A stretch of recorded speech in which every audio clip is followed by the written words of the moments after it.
Friends, welcome back to our class. आज हम start करेंगे सैंपल पेपर 3 से।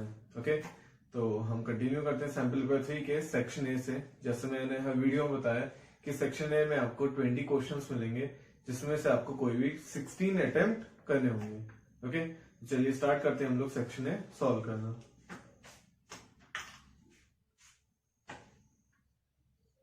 ओके, तो सेक्शन ए का क्वेश्चन नंबर 1 क्या है? The smallest number by which, when divided by 26 and 32, leaves remainder 6 and 12 respectively. तो सबसे छोटा नंबर हमें फाइंड आउट करना है, जिसको अगर हम 26 and 32 से डिवाइड करेंगे तो हमें 6 and 12 रिमाइंडर मिले।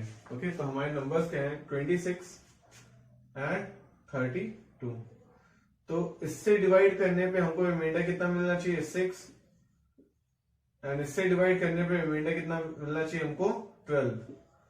ओके, मीन्स हमारा इन दोनों का जो भी एलसीएम आएगा उसमें से अगर हम 20 माइनस कर देंगे देन वो हमारा रिक्वायर्ड नंबर होगा। तो इन दोनों का एलसीएम निकाल लेते हैं। 26 एंड 32 का एलसीएम कितना हो जाएगा?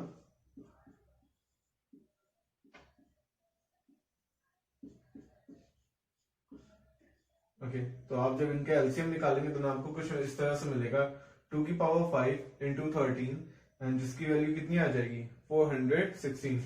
ओके, तो हमारे जो रिक्वायर्ड नंबर है,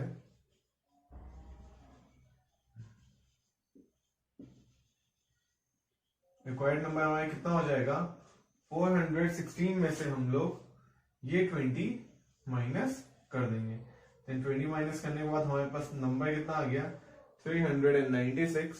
एंड 396 हमारा ऑप्शन सी है। ओके, तो हमारे पास ये दोनों नंबर्स गिवन थे। मींस अगर हम इस गिवन नंबर को 26 से डिवाइड करेंगे देन हमें रिमाइंडर 6 मिल जाएगा, एंड इसी नंबर को हम 32 से डिवाइड करेंगे देन हमें रिमाइंडर 12 मिल जाएगा। ओके, तो ये था क्वेश्चन नंबर फर्स्ट। इसके बाद आते हैं क्वेश्चन नंबर 2 पे। अब आते हैं हम लोग क्वेश्चन नंबर 2 में।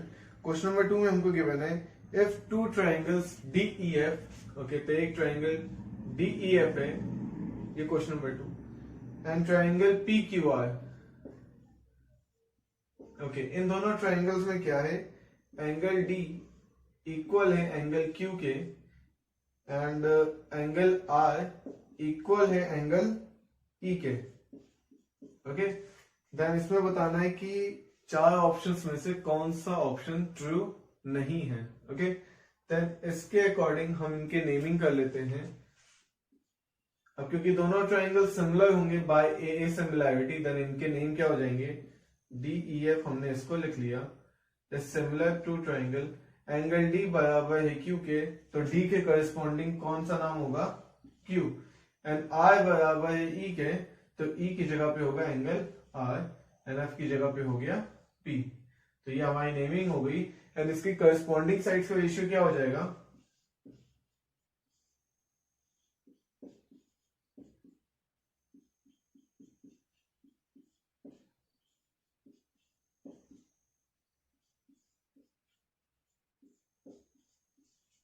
तो हम देखते हैं इसमें से इन गिवन ऑप्शन में से कौन सा हमारे इन सॉल्व्ड इक्वेशन में से मैच नहीं करता है। ओके, तो ऑप्शन ए मैच कर रहा है, ऑप्शन बी मैच नहीं कर रहा है, ऑप्शन सी एंड डी भी मैच कर रहे हैं। ओके, तो हमारा रिक्वायर्ड ऑप्शन क्या है?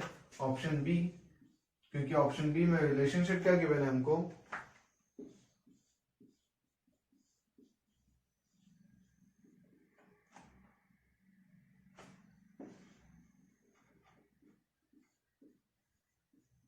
ओके, तो हमको ये रिलेशनशिप गिवन है EF upon RP is equal to DE upon PQ, जबकि DE अपॉन कितना होना चाहिए था?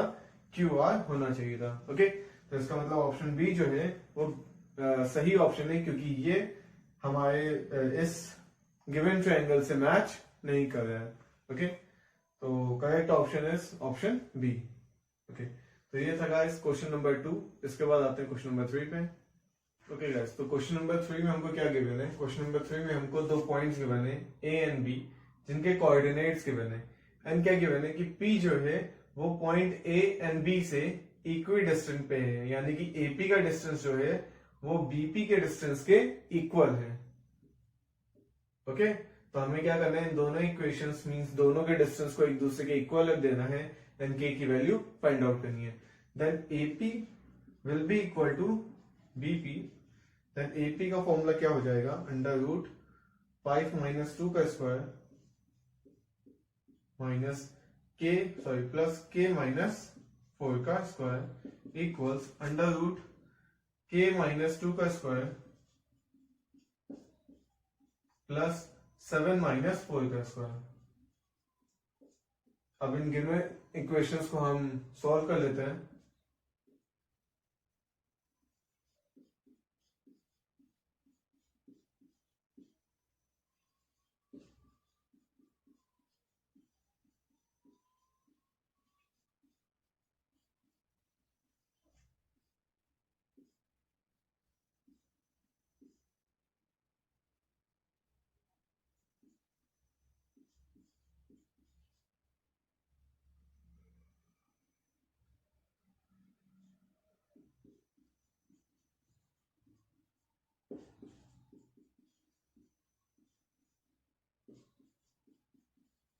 ओके, तो हमने इन इक्वेशंस को सॉल्व करके के की वैल्यू कितनी निकाल ली है, 3 एंड के इज इक्वल टू 3 हमारा ऑप्शन ए है।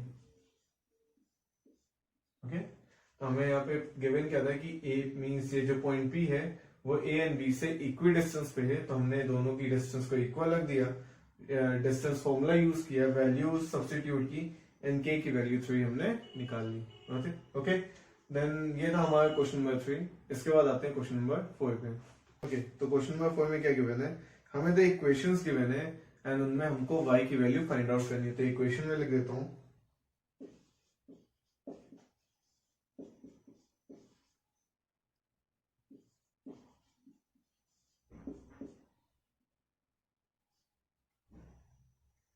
तो ये दो इक्वेशंस हमको गिवन है, इनको हम सॉल्व कर लेते हैं। तो हम क्या कर सकते हैं कि सबसे पहले दोनों इक्वेशन को हमने प्लस कर दिया,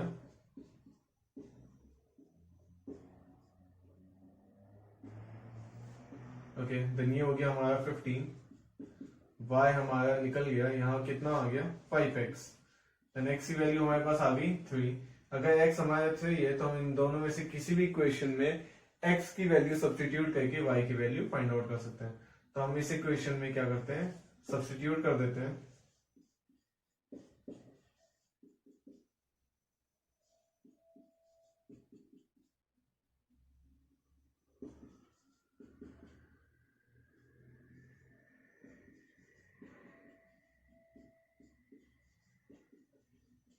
तो हमने सब्स्टिट्यूट करने के बाद हमारे पास y की वैल्यू कितनी आ गई है, 5 एंड 5 है हमारा ऑप्शन डी।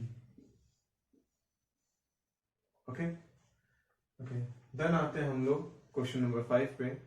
तो क्वेश्चन नंबर 5 में गिवन है, if the distance between point x, b and a, 0 is under root a square plus b square, then find the value of x। Okay, तो दो पॉइंट्स गिवन है हमको, कौन कौन से, x, b and a, 0। Okay, a, 0, इन दोनों के बीच का डिस्टेंस कितना गिवन है हमको, a square plus b square. तो हमें x की वैल्यू फाइंड आउट करनी है। ओके, तो x की वैल्यू फाइंड आउट करते हैं। तो हमें क्या करना है, मींस इनके बीच का डिस्टेंस इसके इक्वल है, तो इसमें डिस्टेंस फॉर्मूला लगा देते हैं। डिस्टेंस फॉर्मूला कितना हो जाएगा, x माइनस a का स्क्वायर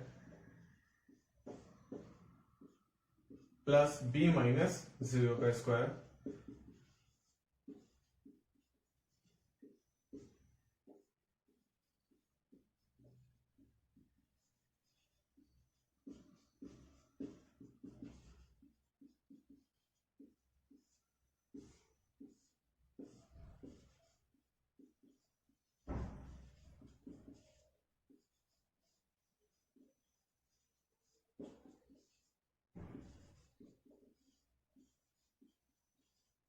तो हमें यहां से दो वैल्यूज मिल गई x की, एक है x is equal to 0 and x is equal to 2a। तो देखते हैं कौन सा ऑप्शन सही है। ओके, तो हमें इसमें हर ऑप्शन में एक ही वैल्यूज गिवन है, जिसमें है 2a एंड 2a जो है वो है ऑप्शन सी। ओके, तो काफी इजी क्वेश्चन था। दो पॉइंट्स के बीच का डिस्टेंस हमको गिवन था, हमने उसमें डिस्टेंस वैल्यू लगा के उसको डिस्टेंस के इक्वल सब्स्टिट्यूट कर दिया, उसमें वैल्यूज हमने पुट की एंड हमें रिजल्ट क्या मिला कि x की वैल्यू 0 आ गई एंड x की वैल्यू 2 है। तो इन दोनों, अगर दोनों वैल्यूज गिवन होती देन जिस भी ऑप्शन में दोनों वैल्यूज होती वो ऑप्शन सही होता, या फिर हमारे सिर्फ ऑप्शन सी में एक ही वैल्यू गिवन थी दैट इज 2 है, तो हमारा ऑप्शन सी सही है। ओके, देन आते हैं हम लोग क्वेश्चन नंबर 6 पे। ओके, तो क्वेश्चन नंबर 6 में गिवन है in the equation 2x plus 3y equals 13 if x is having two values, value 2, then corresponding value of y is। तो सिंपल सा है ये तो क्वेश्चन। इक्वेशन हमको गिवन है 2x plus 3y equals 13 and x की value कितनी given है 2, तो y की वैल्यू फाइंड आउट करनी है। सिंपल क्या करना है, x की वैल्यू हमें सब्स्टिट्यूट कर देनी है।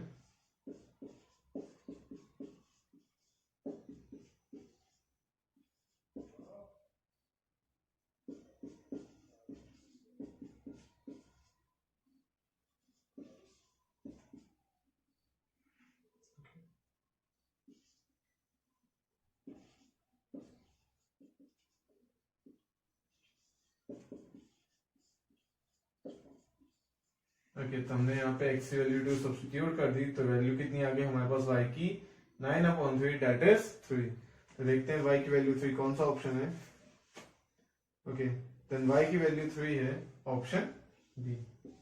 काफी इजी क्वेश्चन था, हमें बस जो भी वैल्यू गिवन थी उसको हमने सब्स्टिट्यूट किया एंड y की वैल्यू हमने निकाली जो है 3। ओके ओके, देन आते हैं हम लोग क्वेश्चन नंबर 7 पे। ओके, तो क्वेश्चन नंबर 7 पे आ जाते हैं हम लोग। If 4,10 is the midpoint of the line segment joining -8,13 and x,7, then find the value of x। Okay, तो क्वेश्चन नंबर 7, दो पॉइंट्स गिवन है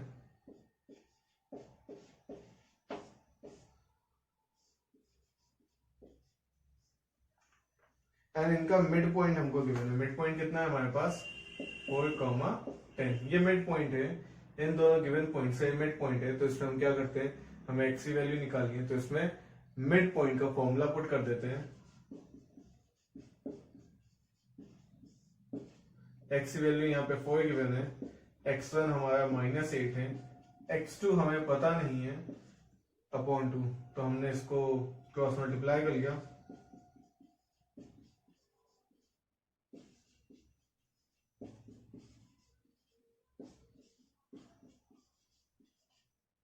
हमारे पास आंसर कितना आ गया, x2 हमारे कितना आ गया 16, यानी x2 हमने क्या माना है, सिर्फ x माना है। ओके, तो हमारे पास x की वैल्यू कितनी आ गई 16 एंड 16 जो है वो है ऑप्शन ए। ओके, तो काफी इजी क्वेश्चन था, बस उसमें आपको x का ही फॉर्मूला लगाना पड़ा, y की जरूरत नहीं थी।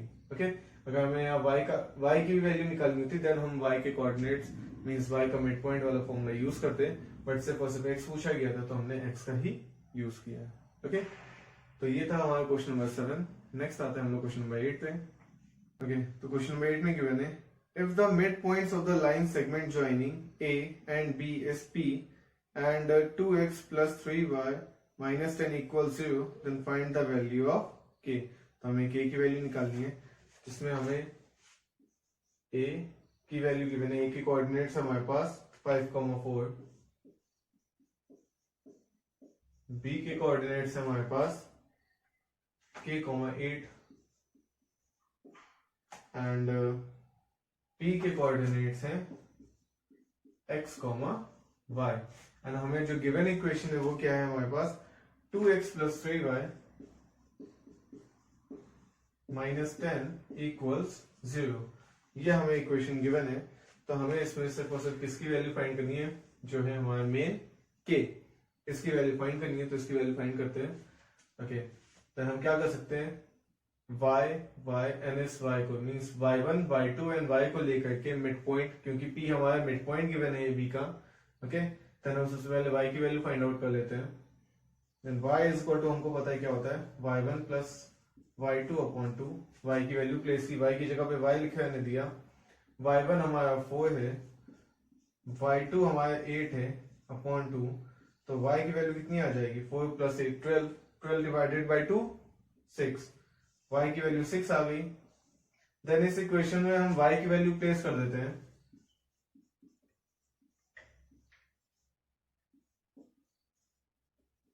ओके देन 3 6 18, 18 माइनस 10 कितना हो गया 8, 8 को उधर भेजा तो -8, then 2x equal to -8, x की वैल्यू कितनी आ गई है -4। अब हम यहाँ पे p हमारा मिड पॉइंट था तो हम मिड पॉइंट का फॉर्मूला x के कोऑर्डिनेट में यूज कर सकते हैं, that is x equals x1 plus x2 upon 2। तो यहाँ पे पास x की वैल्यू कितनी आ गई है -4, x1 हमारा 5 है एंड x2 हमारा k है।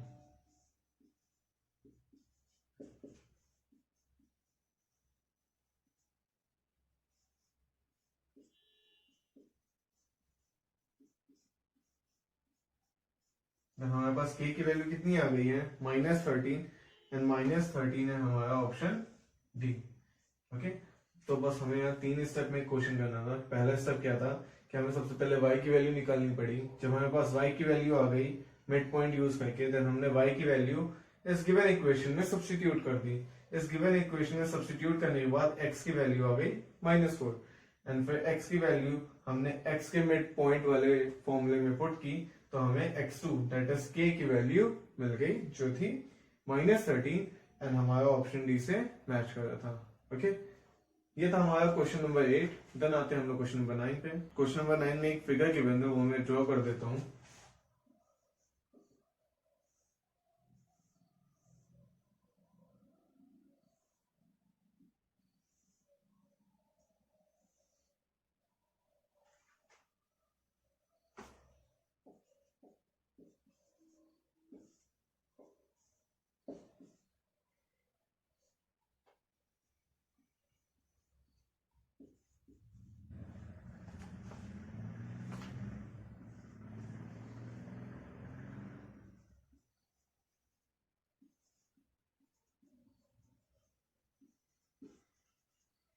ओके तो हमें क्या गिवन है कि एक स्ट्रेट लाइन है ए सी एंड बी डी जो पॉइंट पी पे क्या करें एक दूसरे से इंटरसेक्ट कर रहे हैं।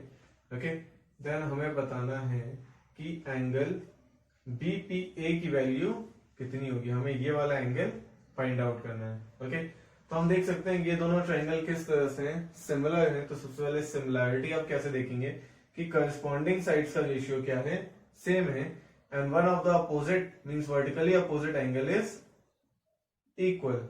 okay अब क्योंकि vertically opposite angle equal है and corresponding sides का ratio भी same है then दोनों triangles SAS criteria से similar हो गए हैं। okay then हमें ये find करना है कौन सा angle, angle BPA। Angle BPA किसके corresponding है, एंगल BCD के।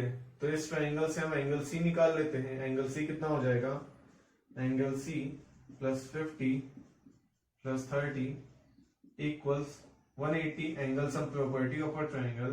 देन एंगल सी की वैल्यू कितनी आ गई है हमारे पास 100 सॉरी।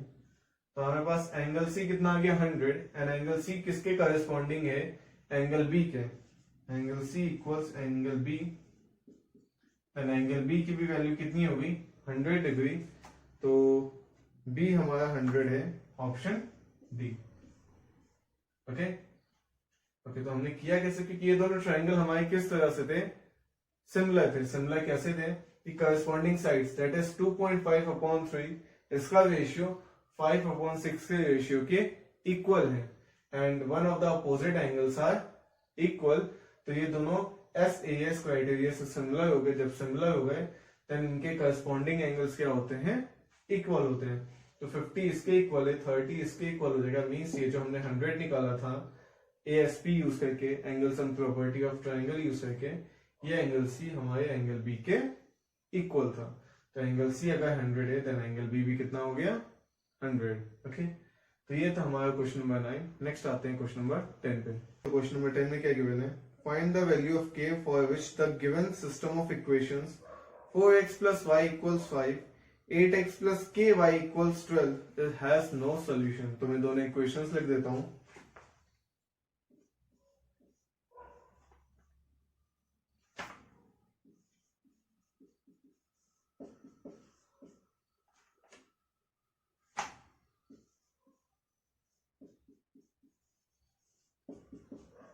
ओके तो ये दो इक्वेशंस है, इसमें k की वैल्यू फाइंड करनी है सच दैट कि इन दोनों इक्वेशंस का कोई भी सोल्यूशन ना हो।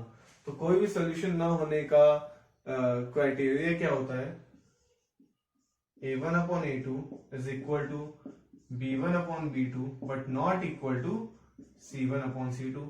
वैल्यूज हम सब्स्टिट्यूट कर देते हैं,